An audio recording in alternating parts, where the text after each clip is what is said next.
Welcome to Jaya's homely kitchen. ഇന്ന് നമുക്ക് vegetable biryani തയ്യാറാക്കുന്നത് എങ്ങനെയാണെന്ന് നോക്കാം.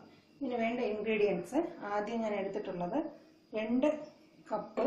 ഈ കപ്പിന് 2 കപ്പ് ചെറിയ സൈസിലുള്ള ബിരിയാണി അരിയാണ് എടുത്തിട്ടുള്ളത്. ഇത് നന്നായിട്ട് കഴുകി വെള്ളം ഊറ്റി വെച്ചിട്ടുണ്ട്. നേരത്തെ വെള്ളത്തിൽ സോക്ക് ചെയ്ത് വെച്ചിട്ടില്ല, ഉടനെ കഴുകി എടുത്തതാണ്. 2 കപ്പ് എടുത്തിട്ടുണ്ട്. ഗ്രാംസിലാണെങ്കിൽ ഇത് 400 ഗ്രാം ഉണ്ട്. ഇതിന് വേണ്ട പച്ചക്കറി ഞാനിവിടെ 6 ടൈപ്പ് പച്ചക്കറിയാണ് എടുത്തിട്ടുള്ളത്. ഉരുളക്കിഴങ്ങ്, ഗ്രീൻ പീസ്, ക്യാപ്സിക്കം, സവാള, ബീൻസ്, ക്യാരറ്റ്. ഇതെല്ലാം കൂടെ ചേർത്ത് ഏകദേശം 400 ഗ്രാം ഉണ്ട്. ഇതെല്ലാം ക്ലീൻ ചെയ്ത് വെച്ചിട്ടുണ്ട്. ഞാൻ എടുത്തിട്ടുള്ളത് 1 കപ്പിന് 2.25 ഗ്ലാസ് അളവ് വെള്ളത്തിന് 4.5 കപ്പ് വെള്ളം എടുത്തു വെച്ചിട്ടുണ്ട്. 2 കപ്പ് അരിക്ക് 4.5 കപ്പ് വെള്ളം എടുത്തു വെച്ചിട്ടുണ്ട്. 2 ടീസ്പൂൺ കുക്കിംഗ് ഓയിൽ, 2 ടീസ്പൂൺ നെയ്യ്, ഒരു വയണ ഇല, 2-3 കഷ്ണം പട്ട, 3-4 ഏലക്ക, 2 കഷ്ണം ഗ്രാമ്പ്, 1/2 ടീസ്പൂൺ പെരിഞ്ജീരകം, കുറച്ച് അണ്ടിപ്പരിപ്പ്, കുറച്ച് കിസ്മിസ്, ഒരു പച്ചമുളക്, ഒരു വലിയ കഷ്ണം ഇഞ്ചി ചതച്ചത്, 10 അല്ലി വെളുത്തുള്ളി ചതച്ചത്, പകുതി നാരങ്ങ, 1/4 ടീസ്പൂൺ മഞ്ഞൾപ്പൊടി, 1 ടീസ്പൂൺ മുളക് പൊടി, 1/2 ടീസ്പൂൺ ഗരം മസാല, 3/4 ടീസ്പൂൺ മല്ലിപ്പൊടി, ആവശ്യത്തിന് ഉപ്പ്, കുറച്ച് മല്ലിയില.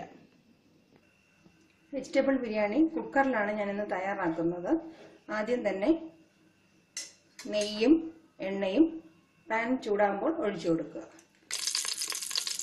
കുക്കറിൽ നെയ്യും എണ്ണയും ഒഴിച്ച് ചൂടാകുമ്പോൾ കാഷ്യൂ നട്ട്, കിസ്മിസ് ആദ്യം മൊരിച്ചെടുക്കാം. ആദ്യം കാഷ്യൂ നട്ട് ഇട്ട് മൊരിച്ചെടുക്കണം. കാഷ്യൂ നട്ടിൻ്റെ നിറം മാറി തുടങ്ങുമ്പോൾ കിസ്മിസും കൂടെ ഇട്ട് വറുത്ത് കോരാം.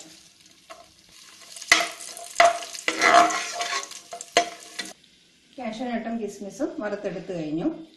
ഇനി ചൂടായി കിടക്കുന്ന എണ്ണയിൽ വയണയില ഇട്ട് കൊടുക്കുക. കുറച്ച് കഴിഞ്ഞ് പട്ടയും ഗ്രാമ്പും ഏലക്കയും ഇട്ട് ഒന്ന് ചെറുതായിട്ട് ചൂടാകുമ്പോൾ പെരിഞ്ജീരകം ഇട്ട് പൊട്ടിക്കുക. ഇതെല്ലാം മൂത്ത് മണം വരുമ്പോൾ ഇഞ്ചി ചതച്ചതും വെളുത്തുള്ളി ചതച്ചതും പച്ചമുളകും ഇട്ട് കൊടുക്കുക. വെളുത്തുള്ളിയും ഇഞ്ചിയും മൂത്ത് മണം വരുമ്പോൾ സവാള ഇട്ട് 1 മിനിറ്റ് നന്നായിട്ട് വഴറ്റണം.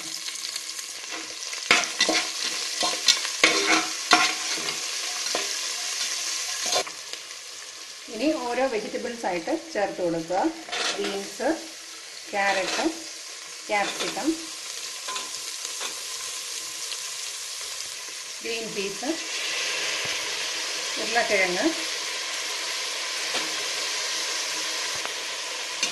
എല്ലാ വെജിറ്റബിൾസും ഇട്ട് ഒരു 2 മിനിറ്റ് നന്നായിട്ട് വഴറ്റണം.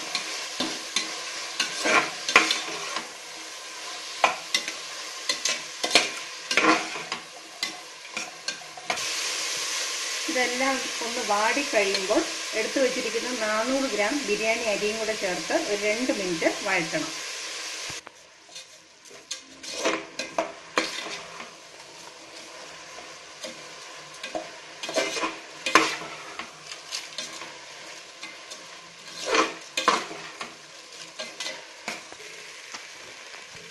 ഇനി പൊടികളെല്ലാം ചേർത്ത് കൊടുക്കാം.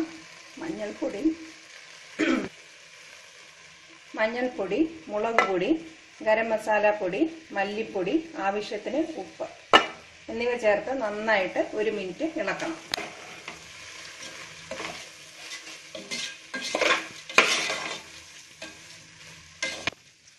അതിനുശേഷം എടുത്തു വച്ചിരിക്കുന്ന വെള്ളം ഒഴിച്ചു കൊടുക്കുക.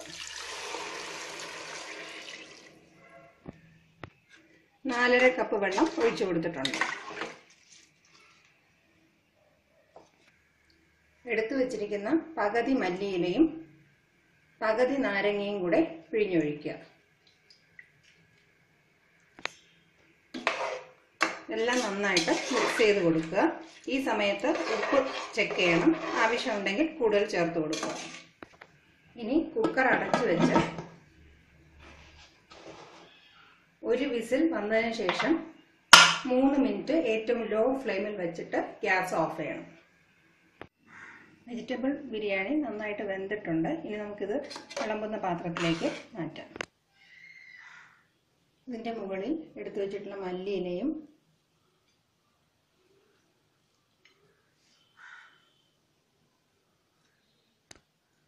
കാഷ്യൂനട്ടും കിസ്മിസും വിതറി അലങ്കരിക്കാം. വളരെ സ്വാദിഷ്ടമായ എളുപ്പം തയ്യാറാക്കാവുന്ന വെജിറ്റബിൾ ബിരിയാണി തയ്യാറായി കഴിഞ്ഞു. ഇതിൻ്റെ കൂടെ മുട്ടക്കറിയോ ചിക്കൻ കറിയോ നിങ്ങൾക്ക് ഇഷ്ടമുള്ള ഏത് കറിയും കൂട്ടി നന്നായിട്ട് കഴിക്കാവുന്നതാണ്. ഇതിൽ പ്രത്യേകം ശ്രദ്ധിക്കാനുള്ളത് എടുത്തിട്ടുള്ള അരിയുടെയും വെള്ളത്തിൻ്റെയും അളവും വെജിറ്റബിൾസ് കഴിവതും അരിയുടെ അതേ അളവിൽ ചേർക്കുന്നത് സ്വാദ് കൂട്ടും. തീർച്ചയായിട്ടും എല്ലാവരും ശ്രദ്ധിക്കുക. Thank you for watching my video. ഇവിടെ നമ്മൾ ഉപയോഗിച്ച 400 ഗ്രാം അരിയും 400 ഗ്രാം പച്ചക്കറി ഉപയോഗിച്ച് ഇത്രയും അളവ് നമുക്ക് കിട്ടിയിട്ടുണ്ട് വെജിറ്റബിൾ ബിരിയാണി. ഇത് ഏകദേശം 5 പേർക്ക് സുഖമായിട്ട് കഴിക്കാവുന്ന അളവുണ്ട്.